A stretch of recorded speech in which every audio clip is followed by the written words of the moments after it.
Mike Wallace with another television interview in our gallery of colorful people. In television drama, few names have the prestige of that of our guest. Rod Serling is the only writer to have won 3 Emmy Awards for Requiem for a Heavyweight, Patterns, The Comedian. We'll talk to him about censorship in television, his fight to say what he believes, and we'll learn what he means by the price tag that hangs on success. Way back in 1951, when television was just a baby, a young man sat in a Cincinnati diner with his wife and came to a momentous decision. He decided to give up the security of his job and take a chance in becoming a freelance television writer. Rod, first of all, let me ask you this. What was it that brought that decision about? Was it a burning desire to write because you felt that you had to say something, or was it just a way to make more money? A combination of many things, Mike. The immediate motive at the time, the prodding thing that pushed me into it, was that I'd been writing for a Cincinnati television station as a staff writer, which is a particularly dreamless occupation, composed of doing commercials, even making up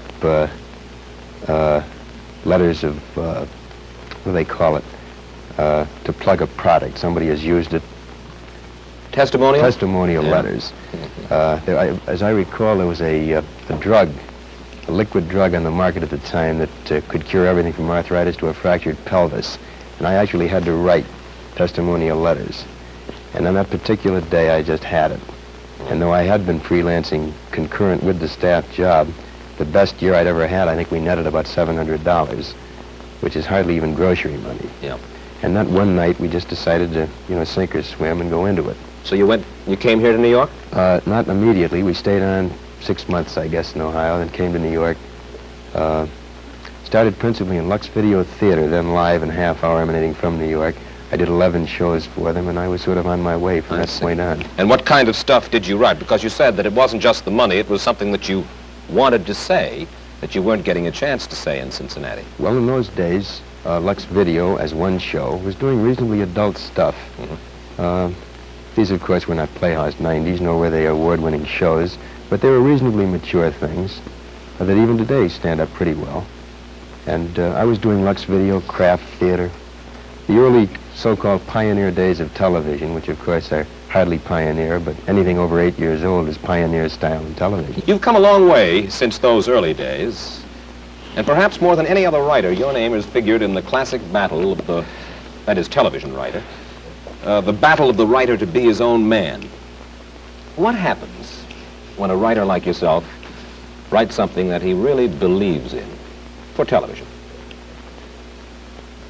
I'm not sure I understand the question, Mike. What happens, you mean, in terms of... Well, we hear a lot about censorship of the writer on TV. We've heard a good deal about it in your own case especially. Well, depending, of course, on the thematic treatment you're using, if you have the temerity to try to dramatize a theme that involves any particular social controversy currently extant, then you're in deep trouble.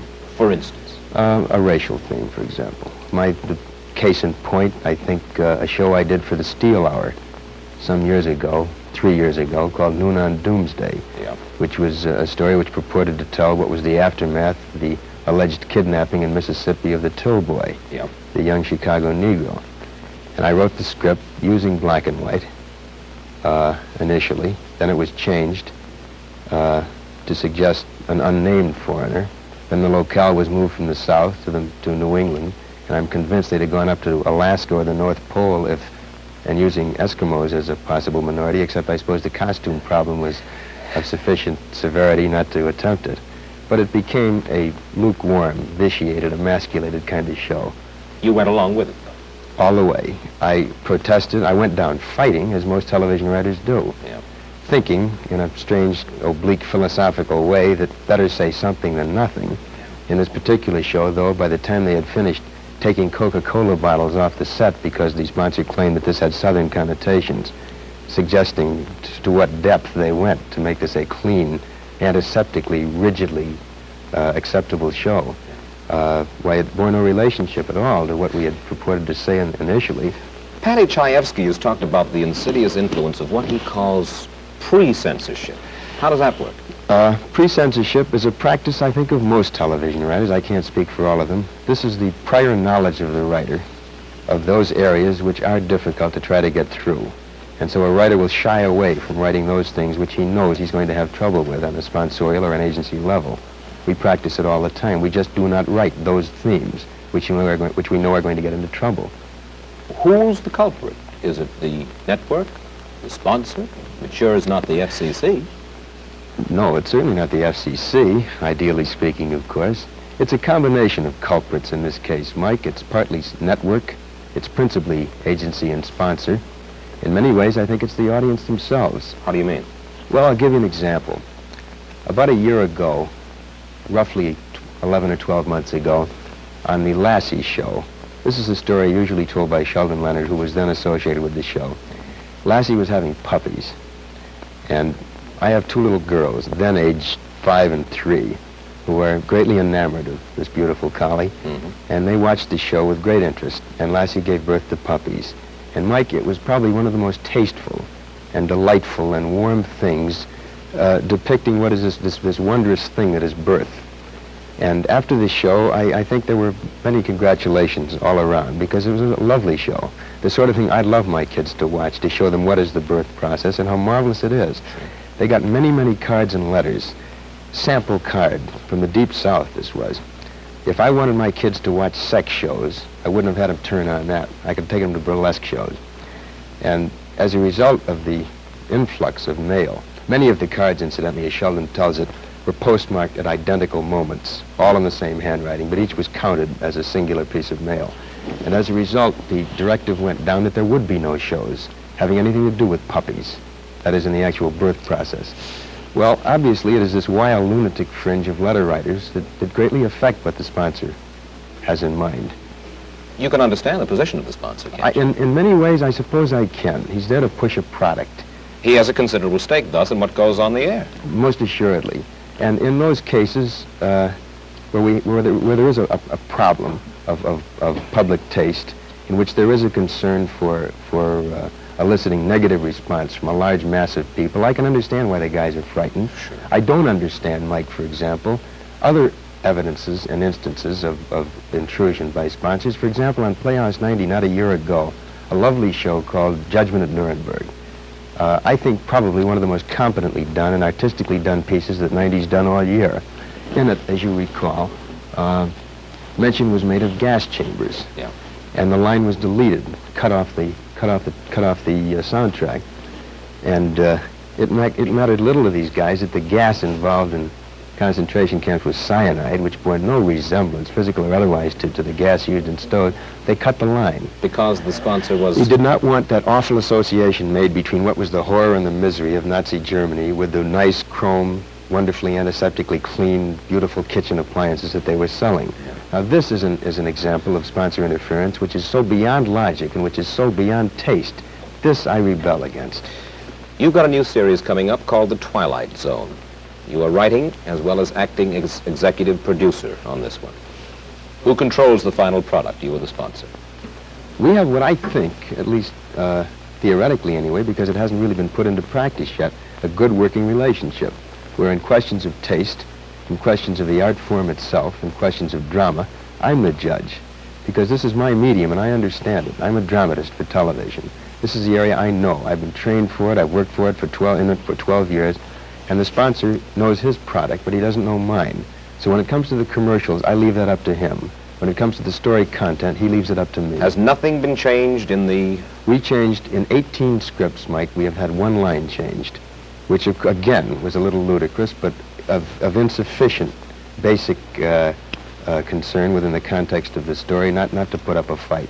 On the bridge of a British ship, a sailor calls down to the galley and asks, in my script, for a pot of tea, because I believe that it's constitutionally acceptable in the British Navy to drink tea. Yeah. One of my sponsors happens to sell instant coffee, and he took great umbrage, or at least minor umbrage anyway, Yeah. with the idea of saying tea. Well, we had a couple of swings back and forth, nothing serious, and we decided we'd ask for a tray to be sent up to the bridge.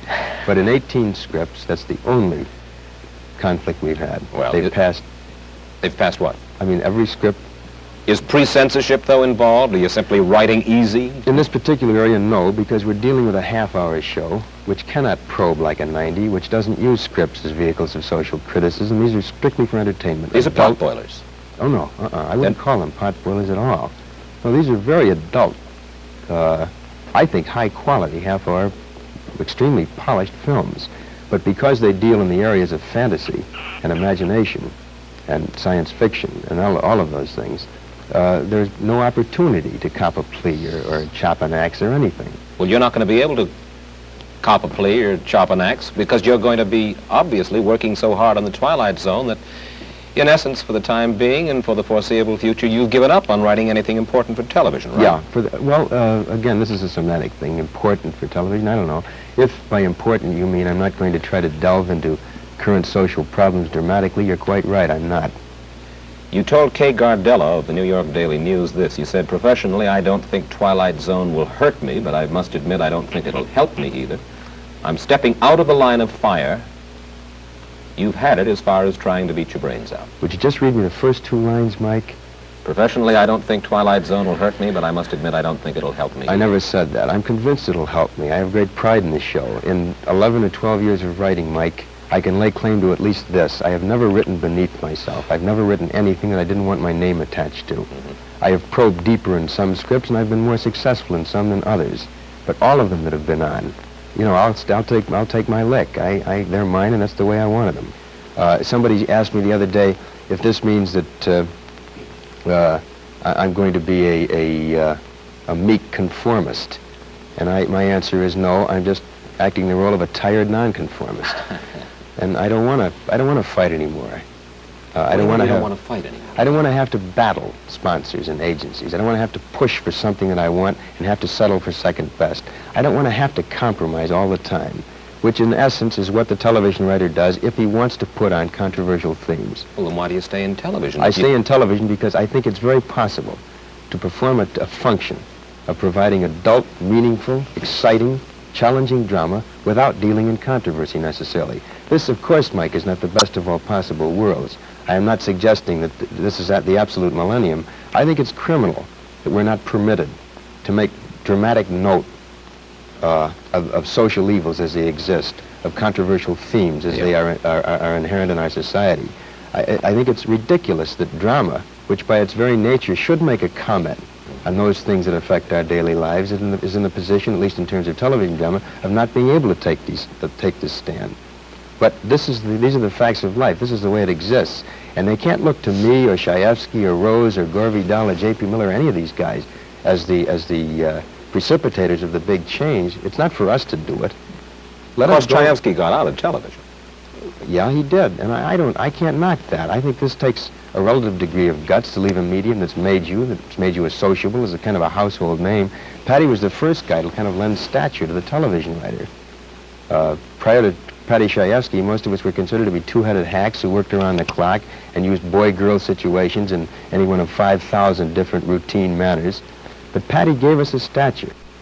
And I respect Patty's decision to leave. He felt that he wasn't satisfied with doing things half-best. Do you think you could make it outside of television? Me? Yeah. I'm not sure I could. And I suppose this is an admission of a kind of weakness, or at least a sense of insecurity on my part. I've never had a Broadway play produced. What few motion pictures I've written have been somewhat less than spectacular. And I suppose I stay in the medium partly as an admission of I want to stay in the womb. This is the medium I understand. These are the tools and techniques that I've been versed in for many years. Maybe I don't want to, get stuck up on the board and get shot at with darts in a Broadway play when I'm not sure I'm prepared for it. But Patty was willing to take the chance. Gore Vidal writes novels. Bob Arthur did Broadway. What about you in novels? Ultimately, I'd love to write a novel, and I think next year I'll start my play. Requiem was under option. It was written as a play, and I gave them their money back, and I want to do it over again. But I stay in the medium also because I happen to like the medium. Herb Brodkin, who was a TV producer who was associated with some of your earlier plays, has said this about you. He said, Rod is either going to stay commercial or become a discerning artist, but not both. I remember the quote. He gave it to Gilbert Milstein when Milstein was doing a profile on me in the New York Times. I didn't understand it at the time. I failed to achieve any degree of understanding in the ensuing years, which are 3 in number. I presume Herb means that inherently you cannot be commercial and artistic. You cannot be commercial and quality. You cannot be commercial concurrent with having a preoccupation with the level of storytelling that you want to achieve. And this I have to reject. I think you can be, I don't think calling something commercial tags it with a kind of an odious suggestion that it stinks, that it's something raunchy to be ashamed of. I don't think if you say commercial means to be publicly acceptable, what's wrong with that? As long, the essence of my argument, Mike, is that as long as you are not ashamed of anything you write, if you're a writer, as long as you're not ashamed of anything you perform if you're an actor, and I'm not ashamed of doing a television series. I could have done probably 30 or 40 film series over the past 5 years. I presume at least I've turned down that many, with great guarantees of cash, with great guarantees of financial security, but I've turned them down because I didn't like them. I did not think they were quality, and God knows they were commercial. But I think innate in what Herb says is this suggestion made by many people that you can't have public acceptance and still be artistic. And as I say, I have to reject that. One of your most recent plays was one called The Velvet Alley, right? Right. It was about the corrupting influences of Hollywood and big money. Right. Where'd that come from? Your own experiences? Part of it was very autobiographical. Part of it was a composite of observation of other people involved. Well, what do you mean by the corrupting influence of Hollywood and big money? What is that? What are you saying? I didn't mean to suggest that corruption had a geographical tag, that it was necessarily the corruption of Hollywood. What I tried to suggest dramatically was that when you get into the big money, particularly in the kind of detonating, exciting, explosive, overnight way that our industry permits, there are certain blandishments that a guy can succumb to, and many do. Such as? A preoccupation with status, with the symbols of status, with the heated swimming pool that's 10 feet longer than the neighbor's, with the big car, with the concern about billing. All these things, in a sense, rather minute things, really, in context, but that become disproportionately large in a guy's mind. And also, because those become so large, what becomes small? I think probably the really valuable things. And I know this sounds corny and sort of buckwheatish to say that things like having a family, being concerned with raising children, being concerned with where they go to school, being concerned with a good marital relationship, all these things I think are of the essence. Unfortunately, and the problem, as I tried to dramatize in The Velvet Alley, was that the guy who makes a success is immediately assailed by everybody. And you suddenly find yourself having to compromise along the line, giving so many hours to work and a disproportionate number of fewer hours to family. Yeah. And this is inherent in our business. How many hours a day do you work right now as executive producer and or writer on? 12 to 14 hours a day. How many days a week? 7. And I don't mean, now seriously, I'm not asking for figures here, but obviously, the Twilight Zone is your own creation. You're doing it for money. I think that our audience would be fascinated to know. And again, I don't want to get too specific, but how rich can a fella get under these circumstances? Well, if the show is successful, he can get tremendously rich. He can make $500,000, I suppose. $500,000 of what? A year? Over a period of 3 or 4 years, I suppose, yeah. But, Mike, I'm not, again, this sounds defensive and it probably sounds phony, but I'm not nearly as concerned with the money to be made on this show as I am with the quality of it, and I can prove that. I have a contract with Metro-Goldwyn-Mayer which guarantees me something in the neighborhood of $250,000 over a period of 3 years. This is a contract I'm trying to break and get out of, so I can devote time to a series which is very iffy, which is a very problematical thing. It's only guaranteed 26 weeks, and if it only goes 26 weeks and stops, I'll have lost a great deal of money. But I would rather take the chance and do something I like, something I'm familiar with, something that has a built-in challenge to it. It's even possible, though, that if it is a success, you could make well over the $2 million that you suggested, right. 4 years, $500,000 apiece. Quite right, but I happen to feel, after a year and a half of working 12 to 14 hours a day, it's worth it. And I think I rate it. I think anybody does who works that hard and can create an idea and can make a show go. 30 seconds. Is television good? Some television's wonderful. Some television is exciting and promising and has vast potential. Some television is mediocre and bad. But I think it has promise, Mike. I think this can conceivably be a real art form.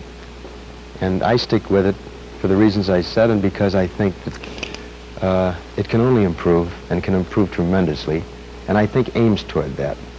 Rod Serling's story can be summed up in just a few words. From 40 rejection slips to 3 Emmy Awards, from a trailer home to a hacienda in Hollywood complete with swimming pool. It hasn't been a long road, but it's been a hard one. And the last couple of miles have been paved with gold. We thank Rod Serling for adding his portrait to our gallery. One of the people other people are interested in. Mike Wallace, that's it for now.